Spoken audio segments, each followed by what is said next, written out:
Hello viewers, welcome back to my channel. ఇవాళ కరకరలాడే అటుకుల మిక్చర్ని ఎలా తయారు చేసుకోవాలో చూద్దాం. దీన్ని ప్రిపేర్ చేసుకోవడం చాలా సింపుల్ అండ్ ఈజీ. తప్పకుండా ట్రై చేయండి. సో ఈ మిక్చర్ తయారు చేసుకోవడానికి పల్చని అటుకులు, అదే పేపర్ అటుకులు అంటారు కదండి, అవి తీసుకొని జల్లించుకోవాలి. అంటే పిండి లాంటి పదార్థాలు తీసేసుకోవడం కోసం. సో ఈ అటుకుల తాలింపు కోసం పల్లీలు, పుట్నాల పప్పు, కరివేపాకు, కచ్చా పచ్చగా దంచుకున్న ఎల్లిపాయలు, టేబుల్ స్పూన్ నువ్వులు, అలాగే పచ్చిమిర్చి చీలికల్ని తీసుకోవాలి. ముందుగా స్టవ్ వెలిగించేసుకొని కడాయి పెట్టుకొని మనం తీసుకున్న ఈ అటుకుల్ని ఒక 5 నిమిషాల పాటు వేయించుకోవాలి.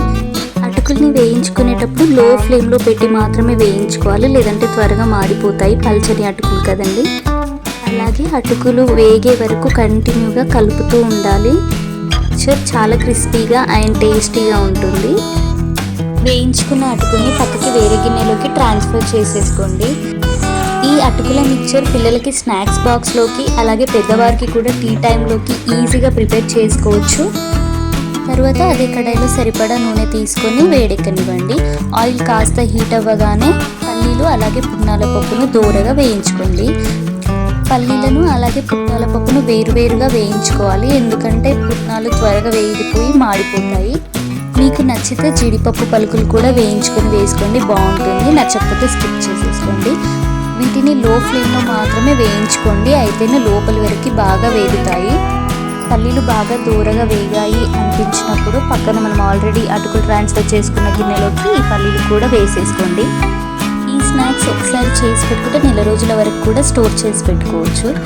ఆ తర్వాత పుట్నాల పప్పును కూడా అదే ఆయిల్లో వేయించుకోండి. పుట్నాల పప్పు పల్లీల కంటే కూడా త్వరగా వేగిపోతుందండి. కొంచెం చూసి వేయించుకొని పక్కకు తీసి పెట్టేసుకోవాలి. ఇంట్లో స్నాక్స్ ఏమీ లేనప్పుడు పిల్లల నుండి పెద్దవారి వరకు ఇష్టంగా తినగలిగే స్నాక్ రెసిపీ అండి. తప్పకుండా ట్రై చేయండి. పుట్నాల పప్పు వేగాక పక్కకు తీసి పెట్టుకొని అదే ఆయిల్లో ఆవాలు, జీలకర్ర వేసి చిటపట చిట్లనివ్వాలి.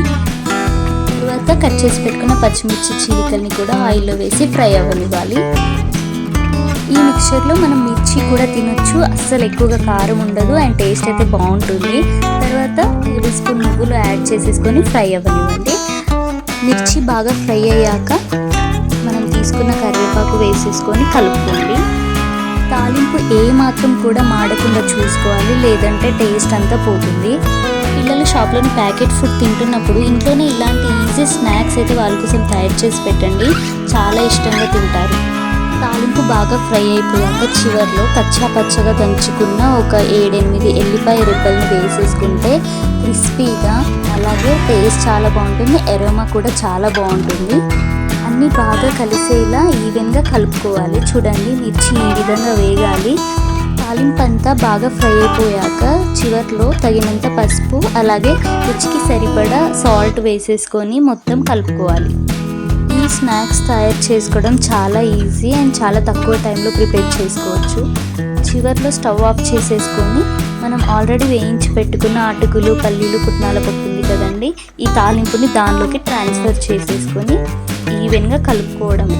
మీలో ఎవరైనా నా వీడియోని ఫస్ట్ టైం చూస్తున్నట్లయితే నా వీడియోని లైక్ చేయండి, షేర్ చేయండి అండ్ నా ఛానల్ని సబ్స్క్రైబ్ చేయండి ఫ్రెండ్స్.